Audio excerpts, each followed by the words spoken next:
20 seasons and over 600 episodes made Gunsmoke the longest-running scripted series in American primetime history, a Dodge City that felt more real than most towns viewers had actually lived in. Here is where that cast ended up. Standing 6'7" meant James Arness towered so far over his co-stars that they often had to stand on hidden boxes or walk up ramps just to share a frame with him. Yet the real reason Marshal Matt Dillon moved with that slow, deliberate stoicism had nothing to do with commanding presence and everything to do with pain, since Arness was covering a wartime limp from a severe leg wound suffered at Anzio in 1944. He was 32 when the show began and 52 by its finale, the only actor to appear in all 635 episodes, a role he almost didn't get until his close friend John Wayne turned it down and personally recommended Arness instead, even filming an introduction to vouch for him on the first episode. Off-screen, his life carried devastating loss layered beneath the fame. His daughter Jenny Lee died of a drug overdose in 1975, the same year Gunsmoke itself ended, and his first wife Virginia died the same way just 2 years later. He found lasting peace eventually with his second wife Janet Surtees, married in 1978 and together until his death. Notoriously shy and camera-averse off-set despite 2 decades as television's biggest star, he died in 2011 at 88, and in 2026, as the show marks 51 years since its finale, he remains the gold standard for television longevity. For 16 years, audiences knew him only as Doc, and it wasn't until the show's 16th season that Milburn Stone's character was finally given a first name, Galen, a small reveal that spoke to how completely he had become the town's quiet emotional center simply through the strength of his performance rather than any backstory. He was 51 when the show premiered, and 71 by its finale, one of only 2 actors alongside James Arness to remain for the entire 20-year run. And he brought decades of vaudeville and uncredited Hollywood work with him, including a small part as Stephen A. Douglas in Young Mr. Lincoln back in 1939. His personal life carried its own complicated devotion, since his second marriage to Jane Garrison went through a divorce and a remarriage before finally holding until his death, a real-life echo of the loyalty his character showed Dodge City for 2 decades. In 1971, he suffered a heart attack requiring risky bypass surgery, missing 7 episodes, and the flood of fan mail he received upon returning confirmed just how beloved Doc had become to viewers. He retired to his ranch in La Jolla the moment the show ended in 1975 and died 5 years later in 1980 at 75, remembered today as one of the first actors ever to win an Emmy for a supporting role in a Western. When a young Burt Reynolds once complained that acting felt frivolous and talked about quitting, it was Milburn Stone who stopped him cold, telling him that to make people laugh or cry was a gift, words Reynolds credited for saving his entire career years before that career made him the biggest movie star in the world. He played Quint Asper, a half-Comanche blacksmith whose skill and dignity broke from the villainous stereotypes Westerns usually gave mixed-race characters, from 26 to 29 years old, and it was James Arness himself who eventually told him he was too big for the show and should go be a movie star instead. Reynolds took that advice, rocketing through Smokey and the Bandit and Deliverance before a stunning critical resurgence decades later, with Boogie Nights earned him an Oscar nomination. His personal life moved through turbulent marriages to Judy Carn and Lonnie Anderson, and he later called Sally Field the love of his life, admitting real regret he hadn't fought harder to keep her.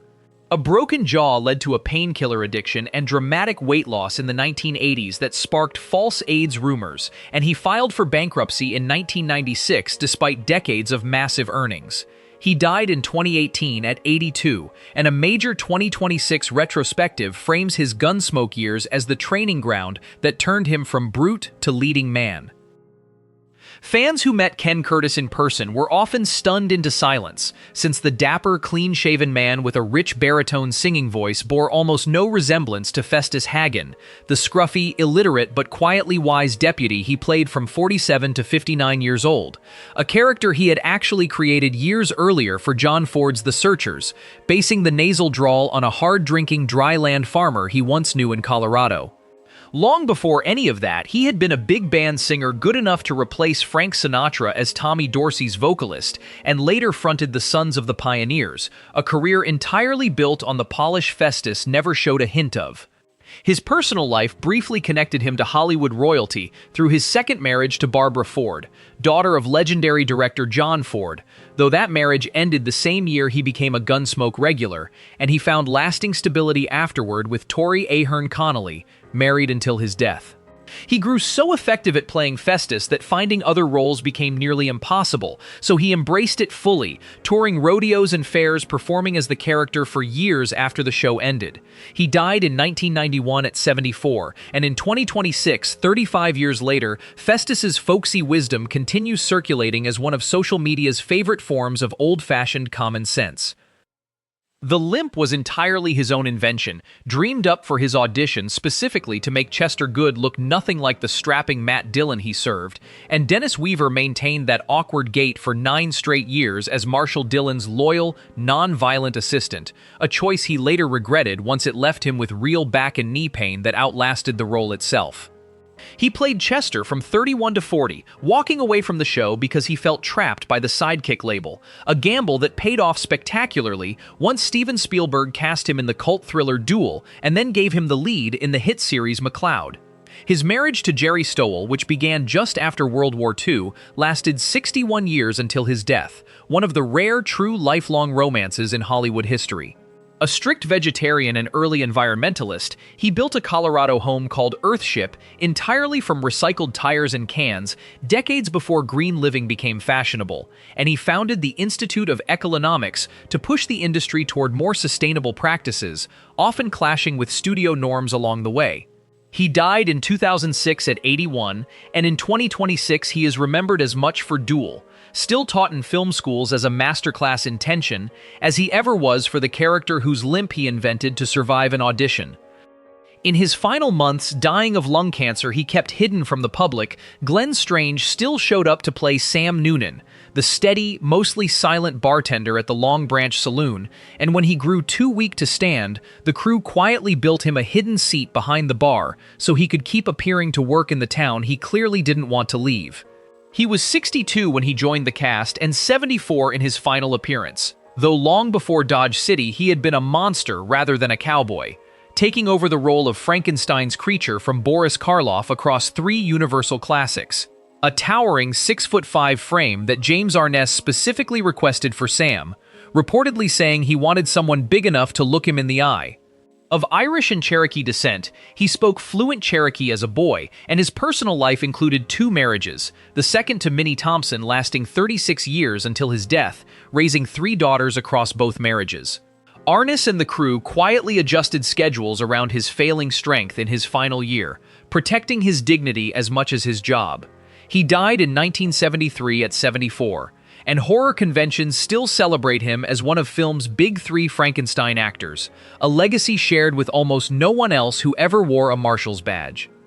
He is, as of 2026, the last surviving main cast member of Gunsmoke, a distinction that makes Buck Taylor the primary living custodian of a show he joined at 29 as Newly O'Brien, the young gunsmith turned deputy who brought a more technical, forward-thinking energy to a cast otherwise built on seasoned veterans. He stayed until the finale at 37, and Ken Curtis took him under his wing as the cast's newcomer, teaching him comic timing that carried him well beyond the show, into a full second career as a celebrated Western artist whose watercolor paintings now hang in museums, and later into acting returns on Yellowstone and Hell or High Water.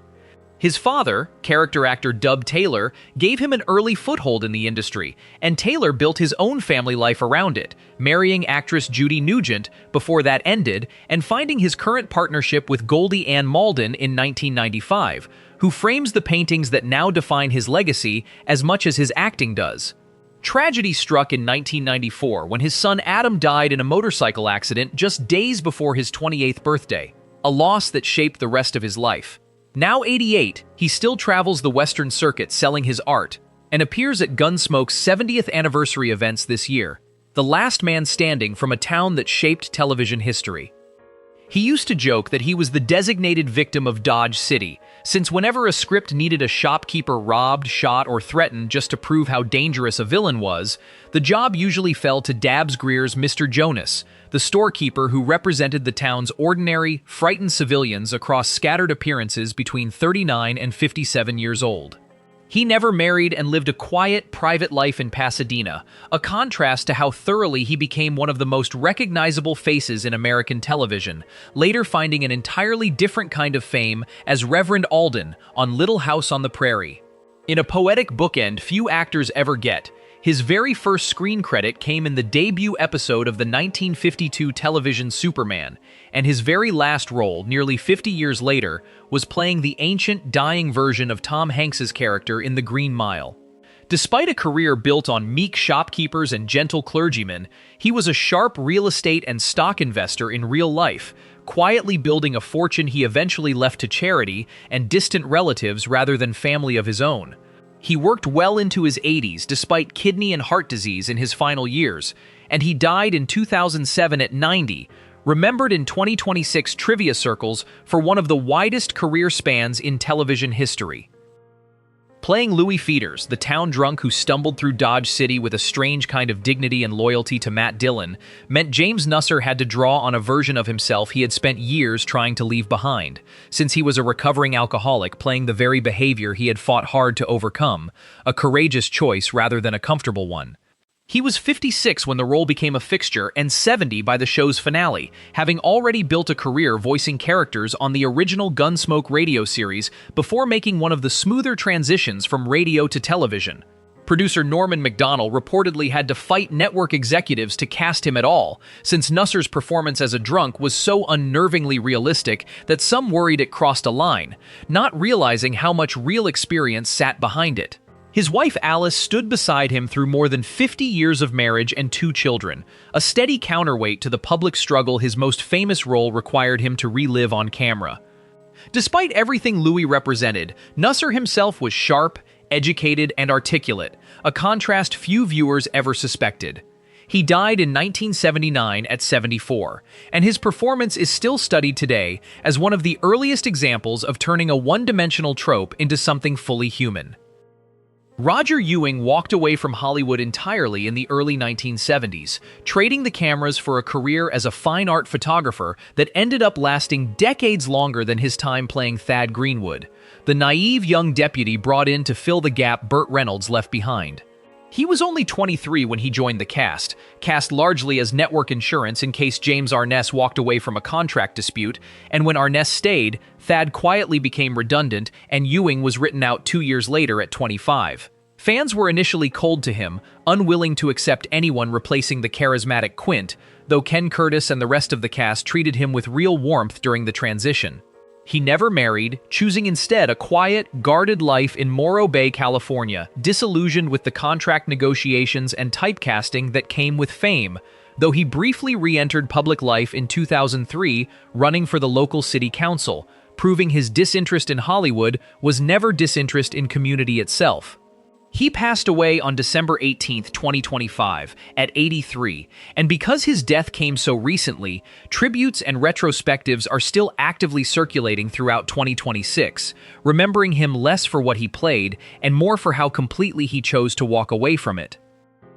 Crew members called him One Take Howie, a nickname earned through 2 decades of never fumbling a line, however small, as Howie the hotel clerk who spent 20 years handing out room keys and messages at the Dodge House without ever once missing his mark. He was 37 when the show began and 57 by its finale, and the humility of that small, reliable role stood in sharp contrast to what he had once been, a bona fide radio star who played the title hero in the popular Western Straight Arrow throughout the late 1940s, before accepting a background role on television with real grace rather than resentment. His deep, resonant voice, the kind built for radio announcing, remained his trademark long after his acting slowed down, and he spent his later years as a respected vocal coach at the Pasadena Playhouse, shaping the diction of young actors who would go on to stardom themselves.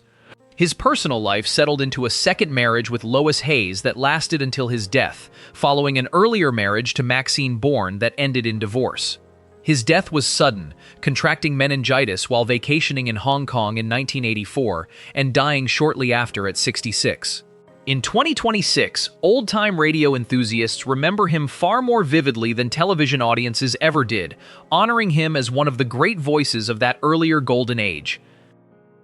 In the episode Tap Day for Kitty, George Selk was given a rare moment to step out of the background and tag along with Matt Dillon, almost like a sidekick solving a crime, a small departure that fans still cite as a favorite precisely because his usual role, Moss Grimmick, the grumpy, unshaven stableman who complained endlessly about horses and weather, was built to stay firmly in the town's scenery rather than its spotlight. He played Moss from 62 to 71 years old, having made an entire career out of playing old-timers even before he actually was one, including smaller appearances on Adventures of Superman that showed a range beyond westerns most audiences never noticed. Selk belonged to an older, more private school of character acting, and detailed records of his marriage or family life are almost non-existent today, a rarity even for actors of his era. Born in 1893, he carried an almost tangible connection to history that few of his younger co-stars could claim, old enough that he may have met actual Civil War veterans in his own youth. He died in 1967 at 73, and Western historians in 2026 still point to him as the definitive template for the stableman archetype, a stock character the genre needed and that Selk quietly perfected without ever asking for recognition. By the late 1960s, Hank Patterson was nearly deaf, and to keep him working as Hank Miller, the bewildered, gravelly-voiced livery stable owner who took over Dodge City's stableman duties after George Selk, the crew devised an unusual solution, having a dialogue coach lie on the floor out of camera view to tap his leg with a yardstick whenever it was his turn to speak. He was 75 when he joined the cast as a regular, and 87 by the show's finale, remarkably still working at an age when most actors had long since retired, a stamina that traced back to a real pioneer lineage, since his great-grandfather helped settle Alabama before the family moved west by covered wagon. What audiences rarely realized was that his confused, wandering expressions, often praised as brilliant comic timing, were frequently just him waiting for that cue rather than a deliberate choice. He married his wife Daisy and stayed with her for decades, and remarkably, he held two major recurring roles at once, also playing Fred Ziffel on Green Acres and Petticoat Junction while still appearing on Gunsmoke. He worked essentially until he died in 1975 at 86, never retiring despite his hearing loss and advanced age, and in 2026, clips of his Green Acres pig farmer character still circulate online, introducing new audiences to a voice they never knew was mostly guesswork. Few viewers watching Lathrop, the ornery, tight-fisted storekeeper who spent his scenes bickering with Festus over prices, would have guessed that Woodrow Chambliss was among the most classically trained actors on the entire show, having studied under Michael Chekhov, nephew of the playwright Anton Chekhov, at his prestigious theater studio in England as an exchange student years earlier. He played Lathrop from 52 to 61 years old, and directors quickly learned to trust his instincts completely, often telling him simply to skip the line and give them what became known on set as the Lathrop look, a silent, withering stare that needed no dialogue to land.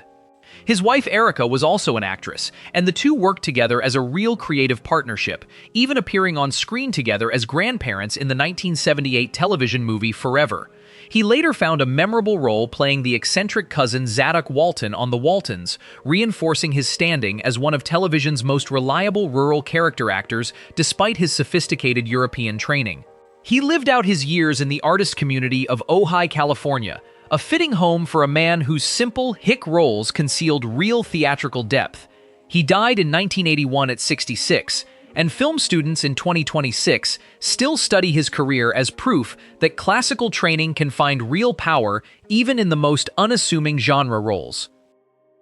She once said she had 26 lions and tigers at home and didn't need children, and that same independence defined Amanda Blake's portrayal of Kitty Russell, the saloon owner whose unconsummated love for Matt Dillon became one of television's most enduring romances despite running a business in a violent man's world for 19 seasons.